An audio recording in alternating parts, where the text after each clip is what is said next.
नमस्कार, DV live breaking में आप सभी का बहुत बहुत स्वागत है। मैं हूं आपके साथ अंशिता और मेरे साथ मेरे सहयोगी अविनाश जी मौजूद हैं। आपका भी बहुत बहुत स्वागत है इस कार्यक्रम में। और जिस तरह से अब बिहार में चुनावी रण है और चुनाव की तैयारियां जोरों से चल रही हैं, क्योंकि चुनाव चल रहा है, जल्द ही मतदान की तारीख आने वाली है और उससे पहले लगातार रैलियों का दौर चल रहा है, घोषणाओं का दौर चल रहा है। पीएम मोदी हो या अमित शाह हो या इधर तेजस्वी यादव हो या राहुल गांधी हो, हर किसी का फोकस इस वक्त बिहार पर है और ताबड़तोड़ तरह से रैलियां और घोषणाएं चल रही हैं। लेकिन एनडीए के अंदर बगावत देखने को मिल रही है और बड़ी बात यह है कि पीएम मोदी लगातार जिस तरह बिहार जा रहे हैं, अभी कुछ दिनों पहले भी वो बिहार दौरे पर थे और अब एक बार फिर 28 तारीख को दोबारा पीएम मोदी बिहार जाने वाले हैं। लेकिन उससे पहले एनडीए के अंदर जो भगदड़ देखने को मिल रही है, जो बगावत देखने को मिल रही है, उससे जेडीयू और बीजेपी के बीच तल्खियां भी बढ़ रही हैं, क्योंकि कहीं ना कहीं यह माना जा रहा है कि जेडीयू के अंदर जो भी बगावत है उसकी वजह बीजेपी है। बीजेपी ने जिस तरह से सीटों का बंटवारा किया है, जिस तरह से घोषणाएं, जिस तरह से ऐलान किया है, उसके बाद से जेडीयू के कई नेता नाराज हो गए नीतीश कुमार से और उसके नाराजगी का असर यह हुआ कि बगावत हो गई। और बगावत के बाद अब जेडीयू में जिस तरह से देखने को मिल रहा है, नीतीश कुमार ने जिस तरह 11 अपने नेताओं को निष्कासित किया है पार्टी से, उसके बाद यह माना जा रहा है कि बीजेपी ने कहीं ना कहीं जेडीयू के अंदर भगदड़ मचवा दी है, बगावत करवा दी है। और इसको लेकर यह भी कहा जा रहा है, यानी विपक्ष को एक बार फिर मौका मिल गया है कि बीजेपी जेडीयू को कमजोर करने की जिस कोशिश में शुरुआत से लगी हुई थी, आखिरकार उसको उसमें फायदा मिलता, सफलता मिलती दिखाई भी दे रही है। तो अविनाश जी, आपके पास आना चाहूंगी। सबसे पहले इसी पर बात करेंगे कि किस तरह से बीजेपी ने जेडीयू को पूरी तरह कमजोर करने की जो रणनीति बनाई थी वो खुलकर सामने आ रही है और बीजेपी को उसमें सफलता भी मिल रही है, क्योंकि जिस तरह से चुनाव के बीच में नीतीश कुमार ने एक्शन लिया है, 11 नेताओं को पार्टी से निष्कासित करना, बगावत के उस पर, तो इससे तो और ज्यादा नाराजगी पनपेगी ना जेडीयू के अंदर, जिससे नुकसान जेडीयू को होगा। नहीं, ये बात तो तय है। बीजेपी जो जेडीयू को अभी ऐसा नहीं कि अभी 2025 से उसको कमजोर करने की कोशिश चल रही है, 2020 से ही लगातार जेडीयू के ऊपर दबाव बनाया जा रहा था। नीतीश कुमार जब अलग हुए थे तब भी वो इसीलिए अलग हुए थे कि जब 2019 का लोकसभा चुनाव हुआ, बीजेपी को 17 सीटें मिलती हैं और बीजेपी अपने कोटे की 17 सीटें जीत जाती है। और उसके एक साल बाद जब बीजेपी के जो अध्यक्ष हैं जेपी नड्डा, वो जब बिहार पहुंचते हैं पटना में और जाकर जब ये बोलते हैं कि हमें अगली बार अपनी सीटें और बढ़ानी है। अरे भाई, जब आप 17 पर सीटों पर चुनाव लड़ते हैं, 17 से और 17 की 17 आप जीत रहे हैं, तो आप इस सीट को आगे बढ़ाकर कहाँ ले जाएंगे? क्या आप जेडीयू की सीटें पर कब्जा करेंगे? तो उसके बाद नीतीश कुमार ने पलटी भी मारी थी, लेकिन बाद में वो क्या सोचकर दोबारा एनडीए में शामिल हो गए। और जो रणनीति बीजेपी 2020 से एक तरीके से बना रही थी, वो रणनीति उस पर अभी भी कायम है। 2020 में भी नीतीश कुमार को कमजोर किया गया। एक समय वो होता था, नीतीश कुमार की जो पार्टी थी वो बिहार की सबसे बड़ी पार्टी होती थी, 100 से ज्यादा विधायक नीतीश कुमार के जीत कर आते थे। वो पार्टी तीसरे नंबर पर पहुंच गई थी। और अब जो जिस तरीके की स्थिति है, ये कहा जा रहा है कि नीतीश कुमार के लिए तीसरा नंबर भी बचाए रखना इस चुनाव में मुश्किल हो रहा है। क्या वो चौथे या 5वें नंबर पर ना चले जाएं। कहा यह जा रहा है कि नीतीश कुमार की पार्टी को इस बार अगर 20 सीटें भी मिल जाती हैं तो ये उनकी सफलता होगी। और ये पूरा खेल बीजेपी ने शुरुआत से ही 2025 के चुनाव की घोषणा हुई, जेडीयू के तमाम नेता कह रहे थे कि भाई लोकसभा चुनाव में बीजेपी ने 1 सीट ज़्यादा लड़ी थी, लेकिन विधानसभा चुनाव नीतीश कुमार के नाम पर लड़ा जाएगा और इसलिए जेडीयू बड़े भाई की भूमिका में रहेगी। लेकिन हुआ क्या भाई? बड़े भाई की भूमिका क्या होती है? आप अपनी सीटें भी नहीं बचा पाए। जो सीटें 2020 में बीजेपी ने जेडीयू को दी थी, वो सीटें भी जेडीयू से ले ली गई। कई ऐसी मजबूत सीटें जहां उनके विधायक थे, उन सीटों को भी लेकर बीजेपी ने दूसरे सहयोगियों को दे दिया। और अब स्थिति क्या हो गई है कि ना तो वहाँ कोई बड़ा, अब जेडीयू के नेता ही बोल रहे हैं कि भाई है, छोटा बड़ा कोई नहीं है। लेकिन नीतीश कुमार को आज भी बीजेपी ने सीएम उम्मीदवार घोषित नहीं किया है। प्रधानमंत्री का दौरा हुआ, वहाँ पर भी आपने देखा कि जो पोस्टर लगा हुआ था उसमें एनडीए सरकार का जिक्र था। जेडीयू की तरफ से जरूर कहा जा रहा है कि भाई नीतीश कुमार पे बनेंगे, लेकिन नरेंद्र मोदी और अमित शाह की तरफ से अभी तक नहीं कहा गया है कि नीतीश कुमार को हम सीएम उम्मीदवार घोषित कर रहे हैं। और जिस तरीके से जेडीयू की सीटें कम की जा रही हैं, उनकी मजबूत सीट छीनकर सहयोगियों में बांटी गई, वो तो नीतीश कुमार 5 सीटों पर अड़ गए थे। नहीं तो जेडीयू के अंदर जो बगावत अभी हमें दिखाई दे रही है, इससे भी बड़ी बगावत होती। नीतीश कुमार के लिए अपनी पार्टी संभालना और भी ज़्यादा मुश्किल हो जाता। मुश्किल तो उनके सामने अभी भी हो रही है। जिस तरीके से पार्टी के नेता एक के बाद एक बगावत कर रहे हैं, अपने ही दल के उम्मीदवारों के खिलाफ चुनाव लड़ रहे हैं, और अधिकतर सीटें तो वो हैं जिन सीटों को नीतीश कुमार से छीनकर बीजेपी ने चिराग पासवान को दिया है, उन सीटों पर सबसे ज्यादा बगावत दिखाई दे रही है।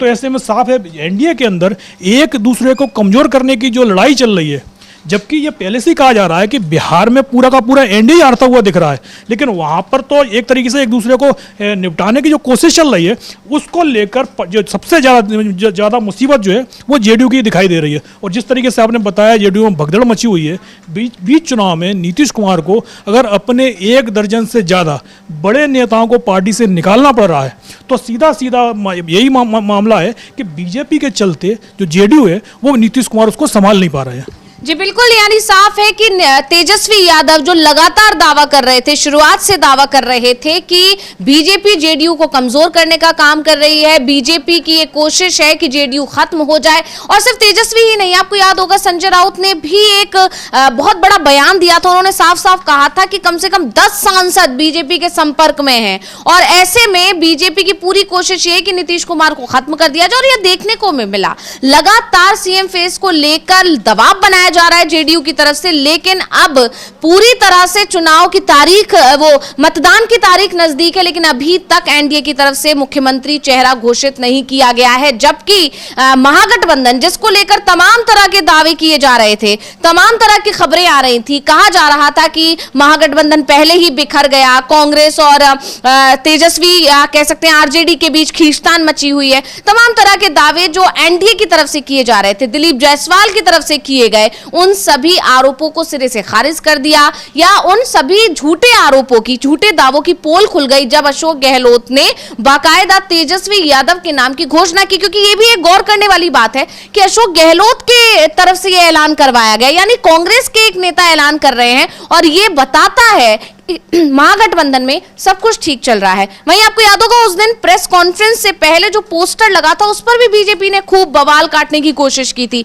पूरी कोशिश की थी कि किस तरह से कांग्रेस और आरजेडी के बीच खींचतान शुरू करवाई जाए, किस तरह से ये बताने की कोशिश की थी कि सब कुछ ठीक नहीं है। लेकिन बाद में जब तेजस्वी के नाम का ऐलान हुआ तो उन तमाम चीजों पर एक बार फिर ब्रेक लग गया, क्योंकि ये साफ हो गया कि तेजस्वी का अकेला फोटो होना उस पोस्टर पे, उसकी वजह ये थी कि तेजस्वी के नाम का ऐलान होने वाला था उस प्रेस कॉन्फ्रेंस में। यानी बीजेपी की अभी तक जितनी भी कोशिशें रही हैं महागठबंधन में फूट पड़वाने जैसी कोशिश जो की गई हैं, वो सारी की सारी महागठबंधन की तरफ से अभी तक कोशिशें नाकाम कर दी गई हैं। लेकिन इधर एनडीए में जो बगावत है या एनडीए में जो खींचतान है, वो अब सिरदर्द बना हुआ है बीजेपी के लिए, क्योंकि बीजेपी की कोशिश ये थी कि महागठबंधन पर ध्यान शिफ्ट कराया जाए और एनडीए के अंदर जो भी चल रहा है उस पर कहीं ना कहीं मिट्टी डाल दी जाए, या ध्यान लोगों का ना जाए उस पर, या जिस तरह से जंगल राज का मुद्दा है बिहार में, या और तमाम मुद्दे हैं बिहार में, रोजगार का मुद्दा है, युवाओं का मुद्दा है, ये सारे मुद्दों से ध्यान भटके। लेकिन लगातार देखा जा रहा है कि विपक्ष मुद्दे से भटक नहीं रहा है, और तेजस्वी यादव एक के बाद एक जो घोषणाएं कर रहे हैं उससे भी मुश्किलें बढ़ रही हैं बीजेपी की। और वहीं दूसरी तरफ देखा जाए तो जंगल राज को लेकर पीएम मोदी हो या अमित शाह हो, जो तमाम तरह के दावे करते हैं, उनकी पोल खुल जाती है खुद पीएम मोदी की रैलियों में ही। क्योंकि अभी पिछले दिनों एक इंसिडेंट निकल कर आया, जब पीएम मोदी की रैली चल रही थी, उसी रैली में पीएम मोदी एक तरफ कह रहे थे कि 20 साल पहले जो जंगल राज था क्या वो वापस लाना चाहिए, और उसी रैली में महिलाओं के गहने चोरी हो जाते हैं, मंगलसूत्र चोरी हो जाते हैं। तो इसके बाद से जंगल राज को लेकर जो दावे हैं, जो कहा जाता है, जिस तरह से आरजेडी सरकार पर तंज कसा जाता है, उस समय पर 20 साल पहले जो लालू यादव या राबड़ी देवी की जो सरकार थी उस पर जो तंज कसा जाता है, उसका जवाब अब जनता पूछ रही है कि आपकी सरकार है, 20 साल से एनडीए सत्ता में बैठा हुआ है, तो फिर ये क्या हो रहा है। सुरक्षा को लेकर सवाल उठ रहे हैं, और इन सब के बीच में जैसे कि अभी हमने बात की मुख्यमंत्री चेहरे को लेकर, अब एक बड़ी गौर करने वाली बात यह कि जिस तरह से नीतीश कुमार ने नाराजगी दिखाई पिछले दिनों, उसके बाद अमित शाह को मनाने जाना पड़ा, इसके बाद से ये देखा जा रहा है चिराग पासवान हो या नित्यानंद राय हो या राजीव प्रताप रूडी हो, इस तरह के नेताओं की तरफ से तो बयान दिलवाया जा रहा है कि नीतीश कुमार ही मुख्यमंत्री होंगे, लेकिन ना तो पीएम मोदी इस पर कुछ कह रहे हैं, ना अमित शाह कुछ कह रहे हैं। और खबर यह भी आ रही है कि राजीव प्रताप रूडी ने अभी पिछले दिनों जब कह दिया था कि कि नीतीश कुमार सीएम हैं और आगे भी रहेंगे और ये पूरे देश को पता होना चाहिए, उस पर अब अंदर खाने उन पर नाराजगी जताई गई है अमित शाह की तरफ से, इस तरह की खबरें आ रही। तो हम पहले एक बारी राजीव प्रताप रूडी का वो बयान भी सुन लेते हैं कि किस तरह से एनडीए के अंदर ही एकजुटता दिखाई नहीं दे रही है, और एनडीए तो छोड़िए बीजेपी के अंदर ही एकजुटता दिखाई नहीं दे रही है।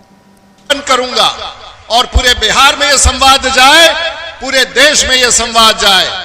नीतीश कुमार बिहार के मुख्यमंत्री थे, बिहार के मुख्यमंत्री हैं और बिहार के मुख्यमंत्री रहेंगे। फिर से एक बार बोलिए, नीतीश कुमार बिहार के मुख्यमंत्री, बिहार के मुख्यमंत्री और बिहार के मुख्यमंत्री। बहुत बहुत धन्यवाद। अब इस बयान से एक बात साफ है कि जहां एक तरफ अमित शाह इस पर चुप्पी तोड़ने को राजी नहीं है, उनका कहना यह है कि जब सरकार अगर एनडीए की बनेगी तब विधायक तय करेंगे कि उनका नेता कौन होगा। लेकिन दूसरी तरफ जो नेता हैं, जो राजीव प्रताप रूडी को भी हमने सुना, वो खुले मंच से ऐलान कर रहे हैं कि नीतीश कुमार ही मुख्यमंत्री रहने वाले हैं। तो कहीं ना कहीं बीजेपी के अंदर भी एक मत नहीं है लोग, और ये बताता है कि आने वाले समय में आगे और मुश्किलें खड़ी होने वाली हैं। नहीं, सबसे बड़ी दिक्कत बीजेपी की यही है कि नीतीश कुमार को वो अलग नहीं कर सकते। नीतीश कुमार को अलग करके चुनाव लड़कर वो देख चुके हैं बिहार में उनकी क्या हालत हो गई थी। और दूसरी बात ये है कि नीतीश कुमार को यदि सीएम एज ए सीएम घोषित कर देते हैं और 2020 वाली स्थिति बन जाती है, तो फिर बीजेपी को कितनी भी सीटें मिल जाएं, नीतीश कुमार को भले ही 20 सीटें मिलें, और यदि एनडीए की सरकार बनती है तो फिर मजबूरी बीजेपी की ये हो जाएगी कि नीतीश कुमार को ही सीएम बनाए। एक तरफ तो आप जेडीयू को कमजोर करने की भी कोशिश कर रहे हैं, दूसरी तरफ अगर नीतीश कुमार को आप सीएम पद सौंप देंगे तो फिर जेडीयू को कमजोर करने का कोई फायदा नहीं बचेगा बीजेपी को लेकर। और राजीव प्रताप रूडी तो खुलकर बोल रहे हैं, लेकिन क्या जेपी नड्डा ने यह बयान दिया, क्या अमित शाह ने यह बयान दिया, क्या नरेंद्र मोदी ने यह बयान दिया? क्योंकि बाद में बीजेपी का जो केंद्रीय नेतृत्व वो तो पलट जाएगा, वो तो कह देगा कि भाई जो फैसला होना है, जैसे अमित शाह ने 1.5 साल पहले भी बोला था कि बीजेपी का संसदीय बोर्ड करेगा। राजीव प्रताप रूडी बीजेपी की संसदीय बोर्ड में तो है नहीं है। संसदीय बोर्ड के जो सदस्य हैं वो एक भी सदस्य अभी तक इस बारे में कुछ भी बोलने को तैयार नहीं दिख रहा है। तो ऐसे में राजीव प्रताप रूडी का जो बयान आया है, अब उससे उनके समर्थक तो खुश हो सकते हैं नीतीश कुमार के, लेकिन बीजेपी का जो संसदीय बोर्ड है, जो हाईकमान है, उसकी तरफ से अभी तक इस तरीके का कोई भी फैसला बयान सामने नहीं आया है। और जैसा कि राजीव प्रताप रूडी को लेकर कहा जा रहा है कि वो अमित शाह के विरोधी कैंप के हैं। राजीव प्रताप रूडी को जिस तरीके से कॉन्स्टिट्यूशनल क्लब के चुनाव में हराने की कोशिश अमित शाह ने की थी लेकिन उसमें सफलता नहीं मिली, तो इसको लेकर भी कहा जा रहा है कि रूडी यदि कोई भी बयान देते हैं, वह मजबूरी ये है कि राजीव प्रताप रूडी काफ़ी बड़े नेता हैं बीजेपी के, और लगातार वो उस सीट से चुनाव लड़के जीत कर आ रहे हैं जिसको आरजेडी का गढ़ माना जाता है। तो ऐसे में राजीव प्रताप रूडी को बीजेपी साइड भी नहीं कर सकती। और राजीव प्रताप रूडी को उन्होंने अपना जो 40 स्टार प्रचारक हैं उनमें भी शामिल किया हुआ है। अब राजीव प्रताप रूडी जो कुछ बोल रहे हैं उसका एक तो वो फेवर तो नीतीश कुमार का कर रहा है, लेकिन बीजेपी की जो रणनीति है उसको पलीता जरूर लगा रहा है।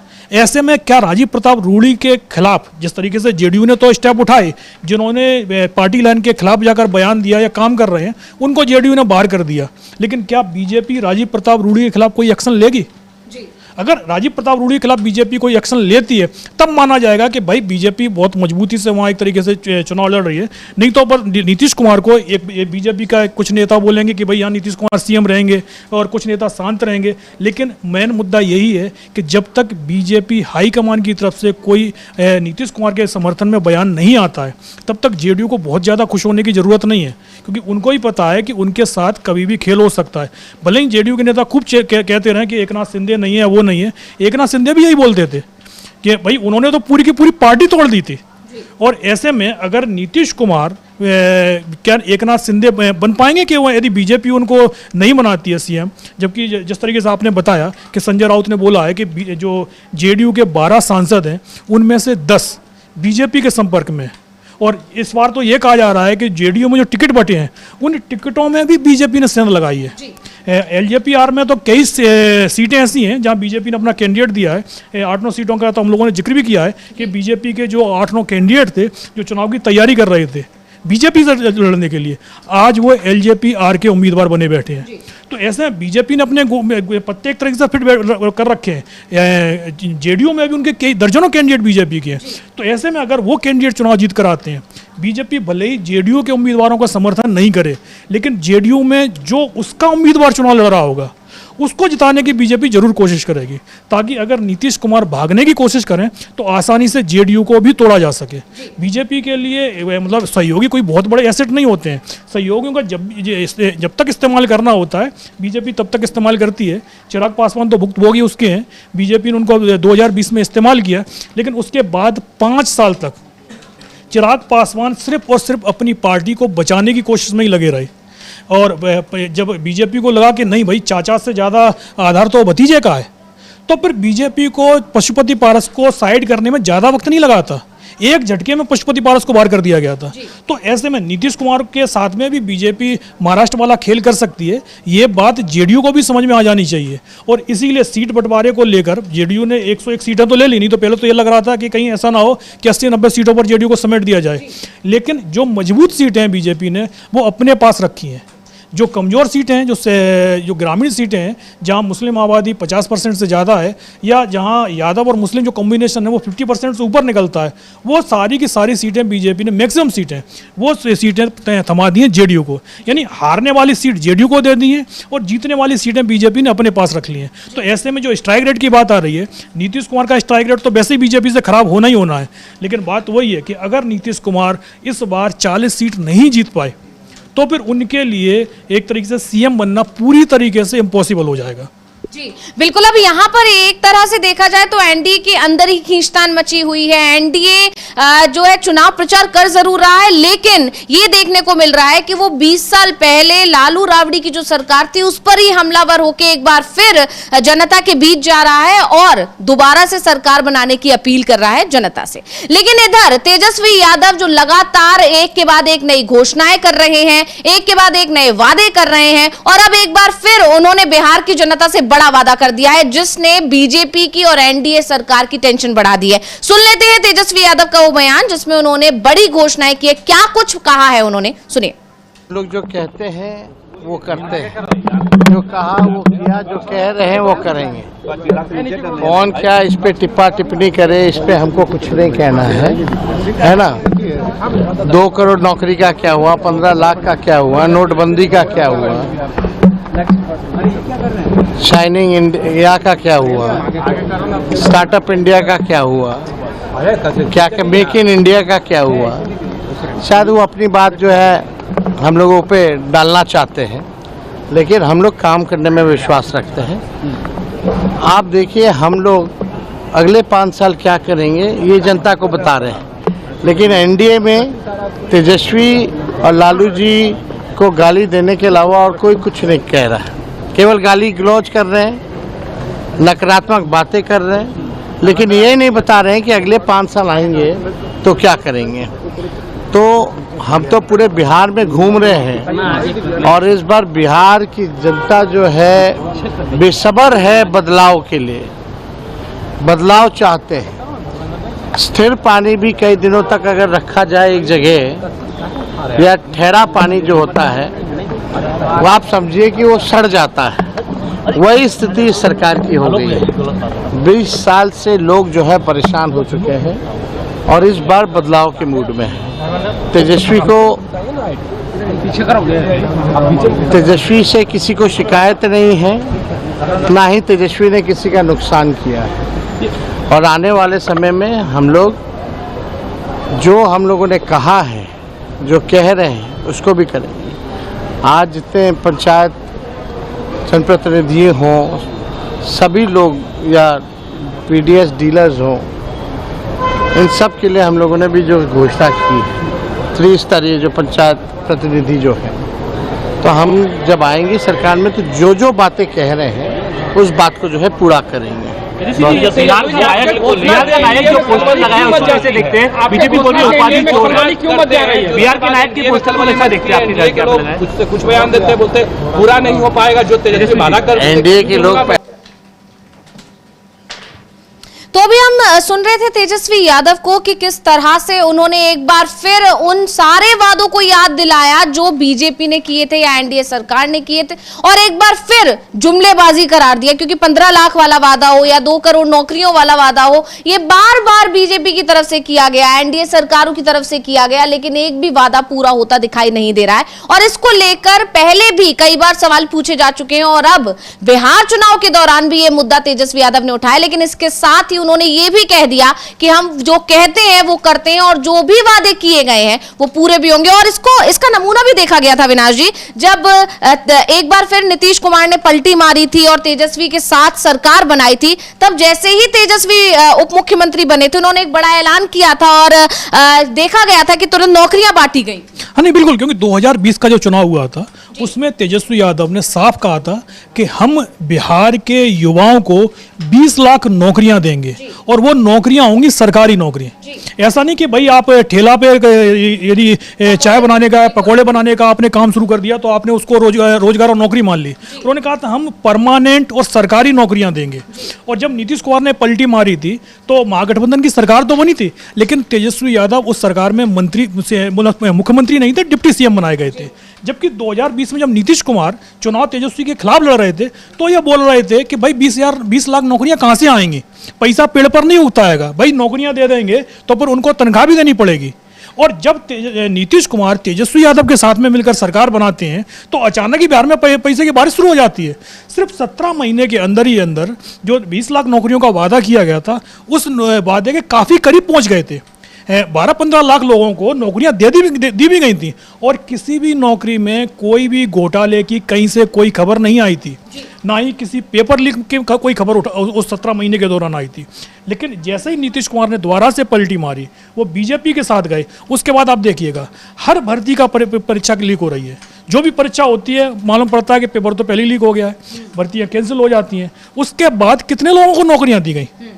अगर तेजस्वी यादव की सरकार, नीतीश कुमार ने बाकी का जो 2 साल का करीब कार्यकाल और बचा था सरकार का, अगर 2 साल और सरकार चल जाती तो 20 लाख का जो ऐलान किया था वो काफ़ी पीछे छूट जाता, वो नंबर 25 और 30 लाख तक का हो जाता। तो वही बात तेजस्वी यादव ने बोली है कि हम जो वादे करते हैं बीजेपी की तरह वादे नहीं करते, झूठे वादे हमारे नहीं होते कि भाई 15 लाख आ जाएंगे अकाउंट में या 2 करोड़ लोगों को हर साल रोजगार देंगे। बोले अगर हमने कोई वादा किया, 2020 में जो वादा किया, 17 महीने की सरकार रही और ऐसी सरकार जिसमें डिप्टी सीएम थे, डिप्टी सीएम की हैसियत से भी नीतीश कुमार से तेजस्वी यादव ने वो सारे काम करवा लिए थे जो उन्होंने वादे किए थे अपनी सरकार के लिए। और उसके बाद उन्होंने ये कहा था कि हम नीतीश कुमार से और भी काम करवा लेंगे भले ही हम सरकार में नहीं है। आपने देखा होगा कि तेजस्वी यादव ने 6 महीने में जितने ऐलान किए उनमें से कई काम जो नीतीश कुमार हैं उनको चुनाव से पहले पूरे करने पड़ गए। तो ऐसे में तेजस्वी का कहना यह है कि भाई हम जो वादे करते हैं वो काम हम पक्का करवा के भी देते हैं। तो दूसरी तरफ बीजेपी जो वादे करती है बाद में उनके ही नेता बोलना शुरू कर देते हैं कि भाई वो तो जुमला था जी। तो और जुमला था तो भाई जुमला ही था, फिर उसको आप ये कह सकते हैं कि भाई आपने ये बोला है इस काम को पूरा कीजिएगा। और अब अगले 5 साल में बीजेपी क्या काम करेगी ये तो बताने को भी तैयार नहीं है। वो सिर्फ एक बात पर अड़े हुए हैं कि भाई अगर हमारी सरकार गई तो जंगल राज आ जाएगा। लेकिन दूसरी तरफ आप देखिए एनसीआरबी के जो आंकड़े बता रहे हैं वो आंकड़े ये बोल रहे हैं कि लालू और राबड़ी शासनकाल के समय पर बिहार में जो क्राइम रेट था उसकी तुलना में उनके 15 साल आप ले लीजिए और इधर एनडीए सरकार के 15 साल ले लीजिएगा तो क्राइम रेट जो है वो लालू राबड़ी शासन की तुलना में इस समय ज़्यादा ऊपर चला गया है। तो ऐसे में जंगल राज कहाँ है ये खुद आपके आंकड़े हैं एनसीआरबी के वो खुद ही बता रहे हैं। जी बिल्कुल। और वहीं दूसरी तरफ तेजस्वी यादव बार बार इन मुद्दों को उठा रहे हैं। अभी हमने उनका एक बयान सुना और उससे पहले उन्होंने जो प्रेस कॉन्फ्रेंस की और उसमें भी उन्होंने जो घोषणाएं की, उन्होंने कहा है कि आपने उनको 20 साल दिए, हम आपसे मात्र 20 महीने मांग रहे हैं और हम वो जो वादे कर रहे हैं उन्हें पूरा करके दिखाएंगे। और पहले भी ऐसा देखा गया है। तो एक बार फिर तेजस्वी यादव को सुन लेते हैं कि उन्होंने क्या कुछ घोषणाएं की हैं, किस तरह से जनता से अपील की है कि अब बदलाव जरूरी है। लोगों को पता है कि कैंपेनिंग जो है वो उसकी शुरुआत हो चुकी है और बिहार जो है बेसब्र है बदलाव के लिए। कहीं भी हम लोग जा रहे हैं भारी तादाद में हर जात, हर वर्ग, हर धर्म के लोग साथ देने के लिए भारी। तेजस्वी ने किसी का नुकसान नहीं किया, ना ही किसी को तेजस्वी से शिकायत है। बिहार की जनता ने इन लोगों को 20 साल का मौका दिया। हम केवल बिहार की जनता से 20 महीने का समय चाहते हैं और मुझे पूरा भरोसा है बिहार की जनता पर, अपने मालिकों पर, कि इस बार बदलाव भी होगा और नई सरकार भी बनेगी महागठबंधन की, और मिलकर के नया बिहार हम लोग बनाने का काम करेंगे, बिहार को नंबर 1 बनाने का काम करेंगे। तो आप लोगों के बीच इससे पहले भी कुछ घोषणाएं हम लोगों ने की थी, लेकिन आज भी बेहद इंपॉर्टेंट घोषणाएं हैं। पहली बात, जो त्रिस्तरीय पंचायत प्रतिनिधियों एवं ग्राम कचहरी प्रतिनिधियों का मानदेय भत्ता दुगुना किया जाएगा। हमारी सरकार बनने पर, महागठबंधन की सरकार बनने पर, पूर्व पंचायत एवं ग्राम कचहरी प्रतिनिधियों को पेंशन राशि देने की शुरुआत की जाएगी। कई राज्यों में पेंशन है देने का, लेकिन बिहार में नहीं है। और पंचायत प्रतिनिधियों और ग्राम कचहरी प्रतिनिधियों की ये मांग थी लंबे समय तक कि उनको भी जो है पेंशन दिया जाए। उन लोगों से भी हमारी मुलाकात हुई थी और हम लोगों ने तय किया है कि इनको पेंशन भी दिलाया जाए। त्रिस्तरीय पंचायत एवं ग्राम कचहरी प्रतिनिधियों का 50 लाख का बीमा किया जाएगा। 2001 में पंचायत प्रतिनिधियों की शक्तियों के प्रतिनिधान हेतु।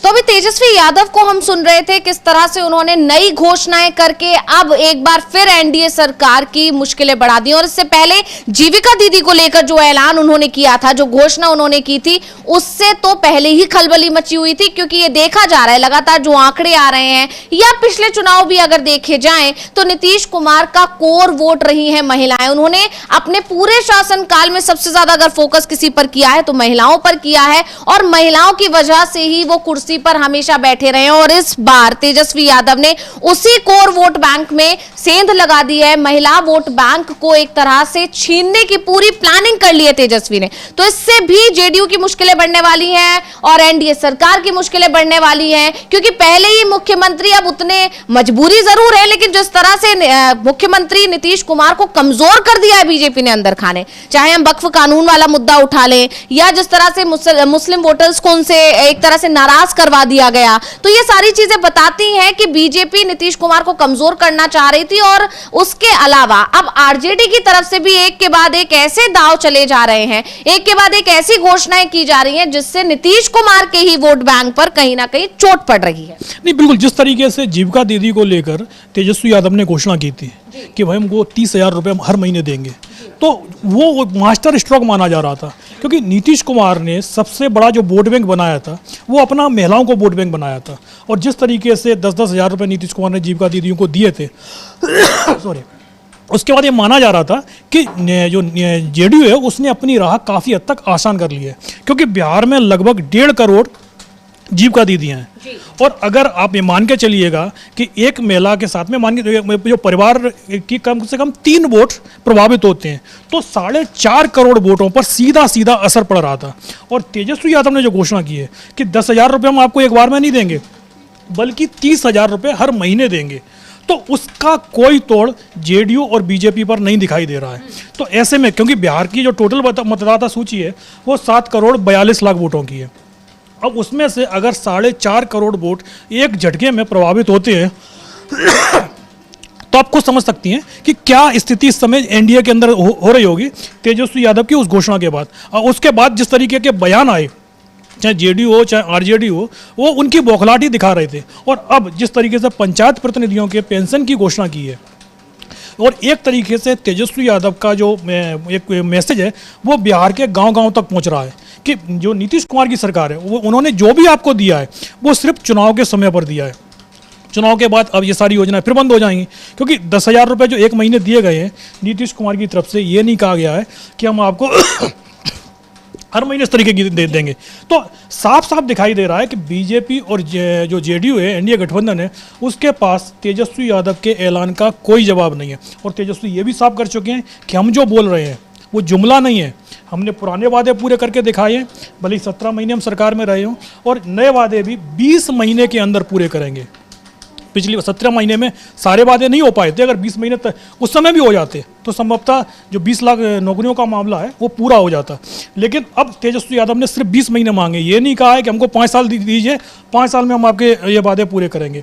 तो सिर्फ 20 महीने मांगे गए हैं, और 20 महीने को लेकर तेजस्वी ने साफ कह दिया है, चाहे जीविका दीदियों का मामला हो, चाहे बिहार में रोजगार का मामला हो, ये भी बोला है कि हर परिवार के एक सदस्य को सरकारी नौकरी देंगे।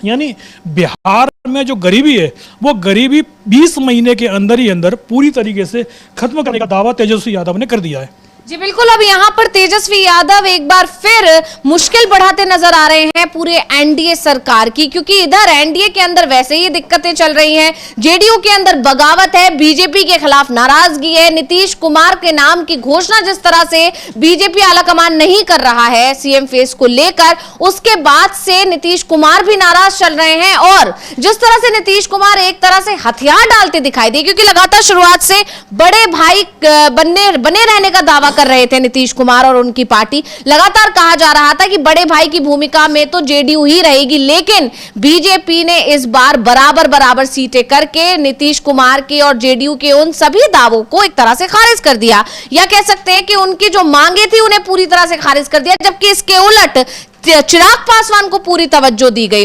चिराग पासवान को 29 सीटें देकर एनडीए के अंदर एक तरह से बिगाड़ दिया है माहौल को, और एनडीए के अंदर चिराग पासवान के खिलाफ नाराजगी। और वहीं दूसरी तरफ माना जा रहा है कि नीतीश कुमार को नाराज किया गया है चिराग पासवान को बहुत ज्यादा तवज्जो देकर। और ये देखने को भी मिला जब अमित शाह ने एक दिन पहले ये कहा कि गृह मंत्री को लेकर फैसला तो नतीजे आने के बाद लिया जाएगा, तब जाकर नीतीश कुमार इतने नाराज हुए कि उसके अगले ही दिन अमित शाह को उन्हें मनाना पड़ा।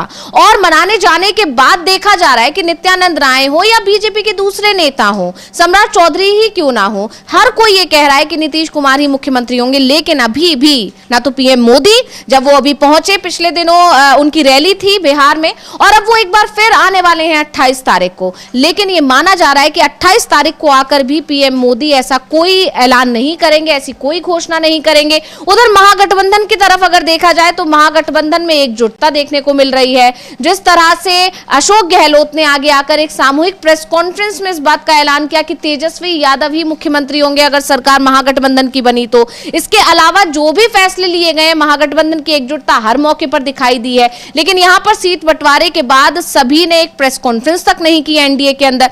तो ये सारी चीजें बता रही हैं कि एनडीए के अंदर खींचतान है, और इसका असर चुनावों में जो नतीजे हैं उस पर भी देखने को मिलेगा, क्योंकि यहां पर एनडीए के अंदर जितने भी दल हैं वो आपस में एक दूसरे को कमजोर करने के लिए ही लड़ रहे हैं। और बीजेपी तो ये समझ ही चुकी है कि उसकी दाल इस बार भी बिहार में गलने वाली नहीं, क्योंकि अविनाश जी हमने इस पर चर्चा भी की है और लगातार खबरें आ रही हैं कि 6 जिले तो ऐसे हैं जहां पर बीजेपी ने अपने कोई उम्मीदवार ही नहीं उतारे हैं। मतलब 6 जिलों की ईवीएम मशीन से बीजेपी का जो चुनाव चिन्ह है कमल, वो दिखाई ही नहीं देगा। और सिर्फ 6 जिले ही नहीं, इसके अलावा कई ऐसे और जिले हैं जहां पर सिर्फ एक उम्मीदवार बीजेपी ने दिया। यानी बीजेपी पहले ही अपनी हार मानकर बैठी है कि वो अकेले के बलबूते चुनाव लड़ ही नहीं सकती, आरजेडी का मुकाबला ही नहीं कर सकती।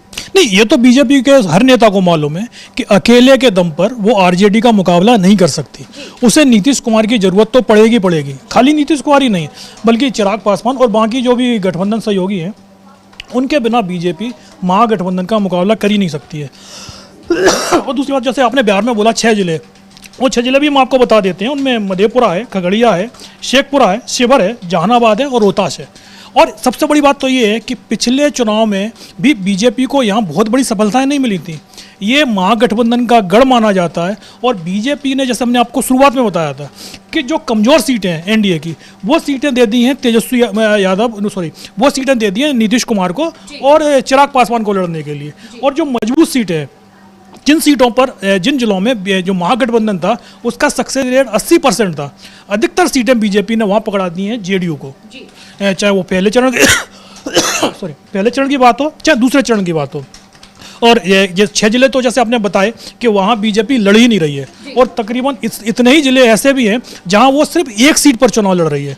तो बीजेपी की सिर्फ वहाँ एक उपस्थिति दर्ज की जा रही है, बाकी सीटें वहाँ नीतीश कुमार की पार्टी लड़ रही है। और ये तय माना जा रहा है कि वहाँ जो एनडीए गठबंधन है वो महागठबंधन का सामना नहीं कर पाएगा।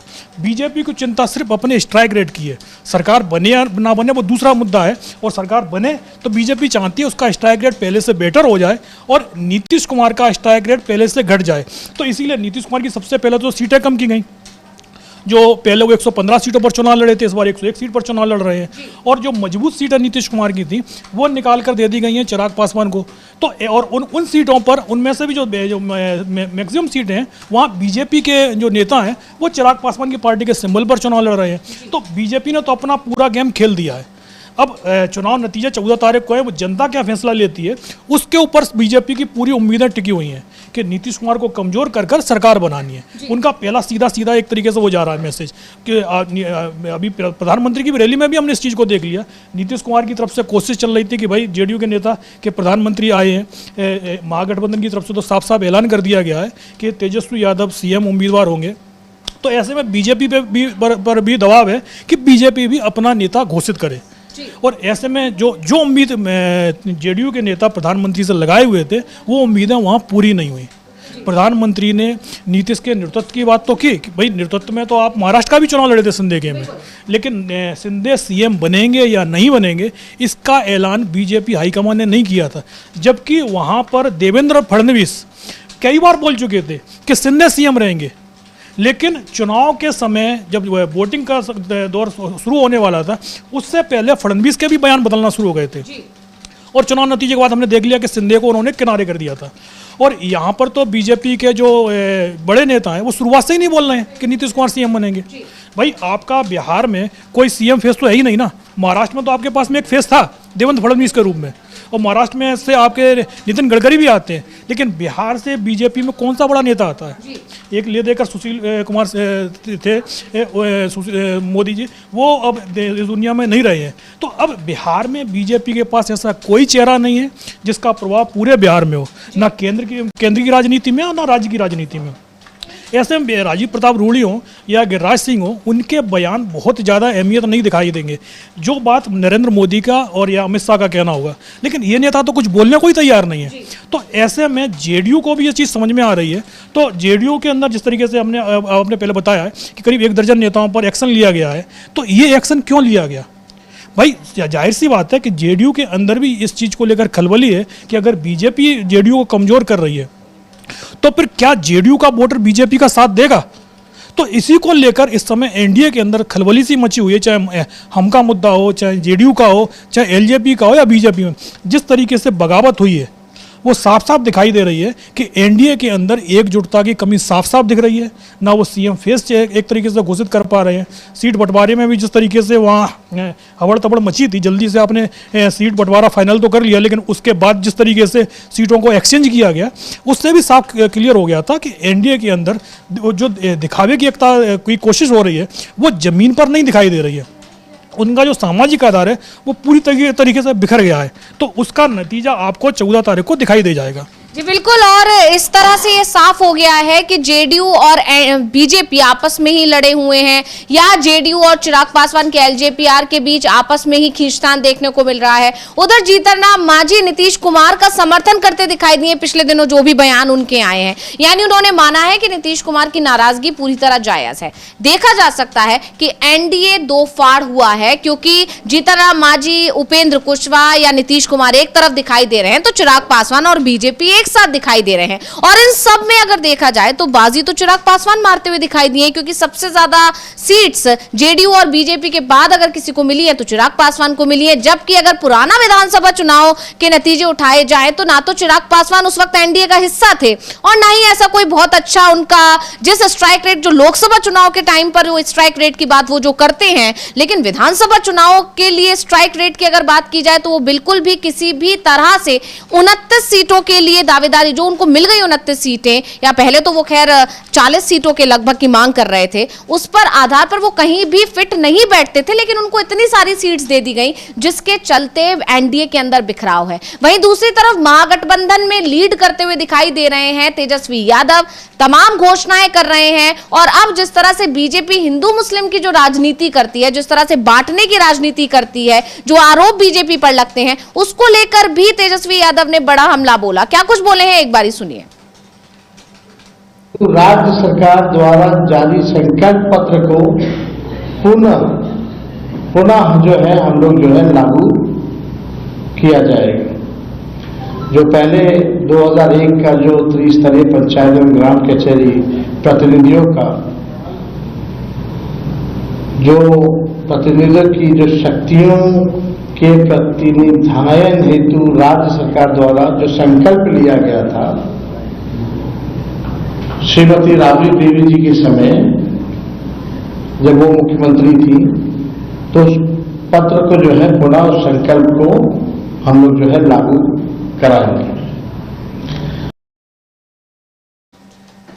तो यहाँ पर अभी हम एक बार फिर तेजस्वी यादव को सुन रहे थे। लगातार वो घोषणाएं कर रहे हैं, लगातार वो ऐलान कर रहे हैं, और बड़ी बात यह है कि इससे नीतीश कुमार दबाव में भी दिखाई दे रहे हैं। पिछले दिनों जब चुनाव प्रचार कर रहे थे तेजस्वी यादव, और एक के बाद जो वो कहते थे कि हमारी सरकार बनी तो हम ये करेंगे, वो ही चीज नीतीश कुमार लागू कर देते थे। पिछले दिनों देखा गया। तो इससे साफ है कि तेजस्वी यादव के जो घोषणाएं हैं, जो ऐलान है, जो नीतियां हैं, उनसे पहले ही एनडीए सरकार बैकफुट पर दिखाई दी, नीतीश कुमार कमजोर दिखाई दिए। और अब जब बिल्कुल चुनावों में एंट्री हो चुकी है, चुनाव चल रहे हैं, वहां पर मतदान की तारीख नजदीक है, और उस बीच में जब तेजस्वी यादव एक के बाद एक घोषणाएं कर रहे हैं, तो उससे और ज्यादा प्रेशर बढ़ रहा है। लेकिन एनडीए उस पर फोकस ही नहीं कर पा रहा है, क्योंकि एनडीए के अंदर तो घमासान मचा हुआ है। बिल्कुल, क्योंकि सबसे बड़ी बात तो ये है कि जो तेजस्वी यादव ये घोषणा कर रहे हैं, या कांग्रेस की तरफ से जो घोषणाएं की जा रही हैं, बीजेपी को ही पता है कि जो घोषणाएं की जा रही हैं उन पर अमल भी होगा। हमने देखा कर्नाटक चुनाव के समय कांग्रेस जब घोषणाएं कर रही थी, तमाम जो 5 उनके मुख्य वादे आए थे, तो उस समय बीजेपी ने उन पर तंज कसा था कि भाई ये सिर्फ चुनावी घोषणा है, ऐसा कांग्रेस यदि सरकार बनाती है तो कुछ भी नहीं होगा। लेकिन कांग्रेस की सरकार बनने पर वो सारी की सारी योजनाएं 6 महीने में पूरी कर दी गई। सॉरी, यही फिर काम कांग्रेस ने तेलंगाना में करके दिखाया, और अब ये उसी तरीके की जो घोषणाएं हैं जो महागठबंधन है वो बिहार में कर रहा है। तो बीजेपी की तरफ से ये तो कहा जा रहा है कि भाई ये घोषणाएं सिर्फ हवाबाजी साबित होंगी, लेकिन उनको डर भी दिखाई दे रहा है कि जो घोषणाएं हैं वो वो पूरी हो सकती हैं। तो इसीलिए लगातार बीजेपी हमलावर है। अपनी घोषणाएं तो नहीं बता रही कि भाई 5 साल में आप करेंगे क्या। सबसे पहले तो तेजस्वी यादव ने जो ऐलान किए तो उनमें से कई योजनाएं पूरी करने की कोशिश की गई चुनाव के कुछ 2 महीने पहले। ऐसा भी नहीं कि भाई आप 1 साल से वो योजना चला रहे हो। तो ऐसे में ये सवाल भी उठ रहे हैं कि क्या जब अगला बजट आएगा और अगर सरकार बनती है तो क्या इन योजनाओं के लिए उस बजट में पैसे भी दे पाएंगे। तो कई सवाल उठ रहे हैं कि भाई आप 5 साल तक तो आपको जनता की याद नहीं आई। ये 5 साल तो छोड़िएगा, 20 साल से सरकार है नीतीश कुमार की, आपने 20 साल तक तो जनता को याद नहीं किया। और जब अब आपको दिखाई दे रहा है कि तेजस्वी यादव जब आपकी ज़मीन छीन चुके हैं, तो तेजस्वी यादव के वादे पूरे करने की कोशिश हो रही है। लेकिन अब तेजस्वी यादव ने जो मास्टर स्ट्रोक खेला है, अगले 20 महीने का रोड प्लान जो आप सामने रख दिया है, तो अब उसका जवाब बीजेपी के पास नहीं है। तेजस्वी 5 साल की बात नहीं कर रहे हैं, वो 20 महीने की बात कर रहे हैं। तो अब बीजेपी क्या जवाब देती है? प्रधानमंत्री तो जाके जवाब नहीं दे पाए हैं, और बीजेपी में दूसरा कोई नेता भी नहीं है। नीतीश कुमार की हालत तो सभी दिखाई दे रहे हैं कि वो मंच पर कब क्या बोल जाएंगे, इसका भरोसा खुद अब जेडीयू के नेताओं को नहीं है। अब ये पहली बार ऐसा दिखाई दे रहा है कि नीतीश कुमार को पड़ा हुआ भाषण देना पड़ रहा है। नहीं तो अभी तक नीतीश कुमार इस तरीके का भाषण नहीं देते थे, वो हमेशा जाकर सीधा मंच पर पहुंचते थे और बोलना शुरू कर देते थे। लेकिन अब वो पड़ा हुआ भाषण दे रहे हैं, तो साफ साफ समझ लीजिएगा कि जेडीयू की स्थिति क्या हो गई है। जी बिल्कुल, यहाँ पर जेडीयू के अंदर देखा जा रहा है कि बगावत है, जेडीयू कमजोर हो रही है, यानी बीजेपी जिस रणनीति के तहत काम कर रही थी उसमें उसको सफलता मिल रही है। लेकिन क्योंकि अब चुनाव चल रहे हैं, मतदान की तारीख नजदीक है और ये नजदीक आते आते बीजेपी समझ चुकी है कि शायद उसने जेडीयू को कमजोर करने की जो रणनीति बनाई थी अब वो उसे भारी भी पड़ती दिख रही है, क्योंकि बिना नीतीश कुमार के, बिना जेडीयू के बिहार में सरकार बनाना बीजेपी के लिए मुश्किल ही नहीं, नामुमकिन है। और शायद यही वजह है कि नीतीश कुमार को साधने के लिए बीजेपी ने अपने नेताओं को, अपने जितने भी उनके, चाहे वो सम्राट चौधरी हो या नित्यानंद राय हो, इन सभी को कह दिया है कि नीतीश कुमार को साधे रखना है। इसीलिए शायद वो मंचों से इस तरह के बयान दे रहे हैं, ऐलान कर रहे हैं कि सीएम तो नीतीश कुमार ही रहेंगे। लेकिन यहां जेडीयू ये बात समझ रही है कि भले ही नित्यानंद राय कह रहे हो, भले ही सम्राट चौधरी कह रहे हो, लेकिन ना तो पीएम मोदी ये बात कह रहे हैं और ना ही अमित शाह ये बात कह रहे हैं, तो कहीं ना कहीं बीजेपी अभी भी बिहार में खेल कर रही है नीतीश कुमार के साथ। और ये बीजेपी के लिए, एनडीए के लिए आने वाले समय में काफी घातक हो सकता है, क्योंकि अंदर जो घमासान है उसका असर चुनाव में जरूर देखने को मिल रहा है और इसका असर फिर चुनावी नतीजों पर भी दिखेगा। क्योंकि इधर जहां अगर बात करें तमाम सर्वे रिपोर्ट्स की, जिसमें महागठबंधन को बढ़त दिखाई गई है अभी तक, और सिर्फ महागठबंधन को ही नहीं, तेजस्वी यादव को लेकर बिहार की जनता का जो रुख है वो भी साफ हुआ है। क्योंकि मुख्यमंत्री के चेहरे के तौर पर देखा जाए तो तेजस्वी यादव लगातार टॉप पर बने हुए हैं और नीतीश कुमार तीसरे नंबर पर दिखाई दिए। और इसी सर्वे रिपोर्ट्स को देखते हुए महागठबंधन ने बहुत ही सही समय पर बहुत ही बड़ा फैसला लिया और तेजस्वी के नाम की घोषणा कर दी कि अगर महागठबंधन की सरकार बनेगी तो तेजस्वी ही सीएम बनेंगे। और इसका फायदा भी माना जा रहा है कि जनता जरूर देगी, महागठबंधन को आने वाले जो नतीजे होंगे उसमें दिखाई देगा। जबकि इधर नीतीश कुमार को लेकर जो ऐलान नहीं किया जा रहा है उससे जनता का रुख बदलेगा या नहीं बदलेगा ये तो आने वाला वक्त बताएगा। लेकिन जेडीयू की नाराजगी जरूर बढ़ती जा रही है और जिस तरह नीतीश कुमार को कमजोर किया जा रहा है, उनकी पार्टी के लोगों को भी भरोसा नहीं रहा है। जेडीयू की नैया जो है डूबती हुई दिखाई दे रही है और शायद यही वजह है कि जेडीयू के जो नेता हैं, जेडीयू के जो कार्यकर्ता हैं, वो पार्टी को छोड़कर इधर उधर भाग रहे हैं। यानी जेडीयू को लेकर बीजेपी की जो प्लानिंग थी उसमें उसको सफलता मिल रही है, लेकिन सरकार बनाने की जो प्लानिंग थी उसमें बीजेपी फेल होती हुई दिखाई दे रही है। तो बहुत बहुत धन्यवाद अविनाश जी तमाम जानकारी हमारे दर्शकों को देने के लिए। और बिहार में इस वक्त हलचल मची हुई है, उससे संबंधित सभी जितनी भी जानकारियां हैं, जो खबरें हैं, हम आप तक इसी तरह पहुंचाते रहेंगे। देखते रहिए डीवी लाइव और मुझे यानी अंशिता को दीजिए इजाजत। नमस्कार।